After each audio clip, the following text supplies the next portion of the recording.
இந்த வீடியோ பாருங்கள். தூங்குகிற டைமில் பேபியோட ஃபேஸ் பெட்ஷீட்டில் கவர் ஆகுது. நல்ல வேளை அம்மா உடனே பார்த்தனால பேபியை காப்பாற்றிட்டாங்க. இதுக்கு பேர் தான் ஆக்சிடென்டல் சஃபகேஷன். நியூபார்ன் பேபிஸுக்கு தலையை திருப்ப முடியாது. பெட்ஷீட் ஃபுல்லாக கவர் ஆனாலும் அதை எடுக்க முடியாது. மூச்சு அடைச்சாலும் சத்தம் அழவும் முடியாது. இந்த மாதிரி நிறைய கேசஸ் ரிப்போர்ட் ஆகியிருக்கு. இது பேரண்ட்ஸோட கேர்லெஸ்னஸ் இல்லை. தூக்கத்தில் நம்ம பாடி மூமெண்ட்ஸ் நம்ம கட்டுப்பாட்டில் இருக்காது.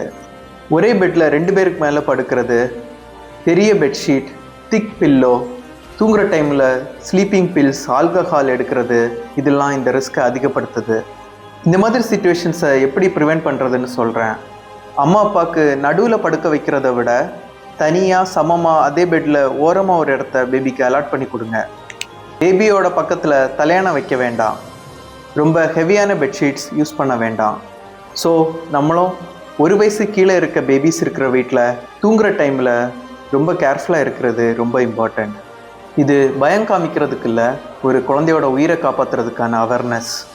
மேக்ஸிமம் இந்த வீடியோவை சேவ் அண்ட் ஷேர் பண்ணுங்கள். தேங்க்யூ.